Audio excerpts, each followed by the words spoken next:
So this is going to be my justification video, my critique for my documentary about the US midterm. How do I view documentary is a big question.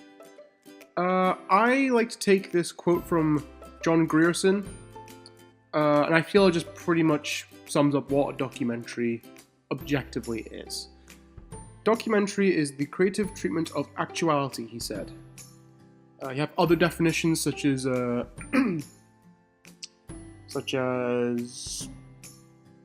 how it's life caught unawares, or it's life as it is.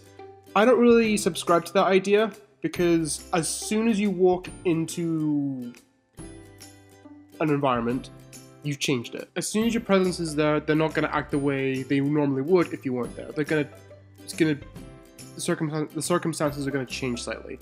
So that's why I believe that this quote by Grierson, documentary is the creative treatment of actuality, is far more accurate, because it's taking into account that you are a filmmaker and you're trying to get reality and just translate it into a film. But of course, there's going to be slight variations from what is actually going on and what actually ends up in your film.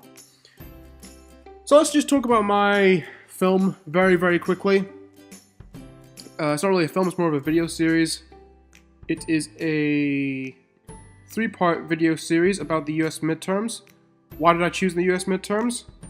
It's just because it was a current and topical thing that was going on.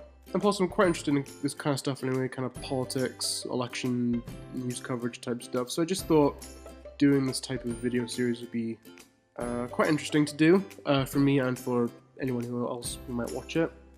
So why did I choose to do a video series? Why aren't I doing this great big 15-minute long documentary like the coursework brief said?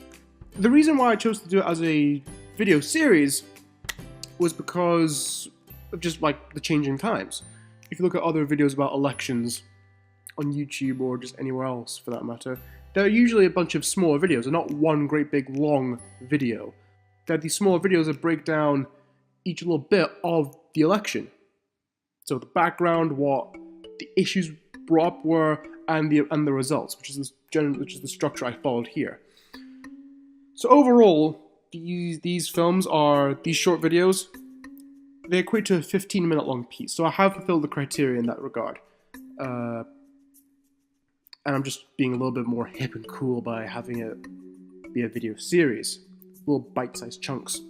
Second point: why did I choose to do a bunch of pictures? Why aren't you using a lot of video? I do use video, but not a lot of it. Why am I using pictures? If you look at other explainer type videos on YouTube about kind of current affairs type things, they do actually use a lot of pictures. One YouTuber that comes to mind is called Wonder Why. He's a particularly favorite YouTuber of mine. He does kind of geopolitical type things. I'll put a link in the description of the video if you're watching this on YouTube, just so you can check his channel out. Quite interesting stuff. He's from Scotland too. And he uses pictures in pretty much exclusively. So I just took inspiration from that. And plus, a lot of renowned documentary makers who aren't on YouTube, who just are more on traditional formats, use a lot of pictures as well, like Ken Burns.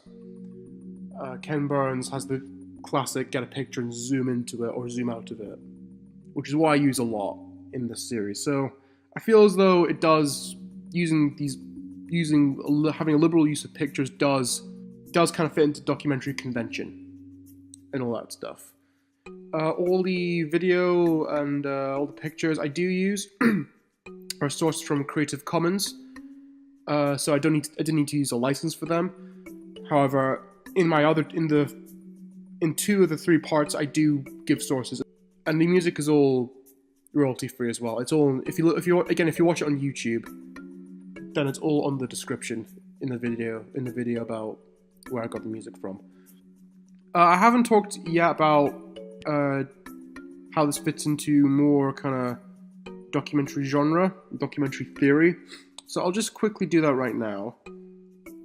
So with a detached narrator, my documentary definitely fits more into the conventions of cinema verite than any other type of cinema verite. Originated in France, verite meaning truth, or something along those lines. And basically it was just a bunch of documentary makers who try to create this kind of objective standpoint from what was going on, just trying to report it, what was going on as accurately as they could. There was no interaction with the filmmakers there's no interaction with what was going on. It was just them trying to just tell what was going on with this detached narrator. Direct Cinema, which was American from Los Angeles, I believe, they were just completely in the scrum, completely in the middle of what was going on. Again, they didn't try to warp anything, didn't try to influence what was going on, but they did have more of a presence in the events of the film, for what the film was depicting. If I did say I had to improve anything on my film, maybe some of the graphics. If you look at other YouTubers with explainer videos, they have these really fancy graphics showing you what's going on. My documentary doesn't have that. Granted, I am on a budget and I am a student, but if I had a little more time, if I just got myself a little bit more organized, I would definitely include these fancy graphics in the future. Yeah, so that's about it. That wraps up my criticism for my documentary.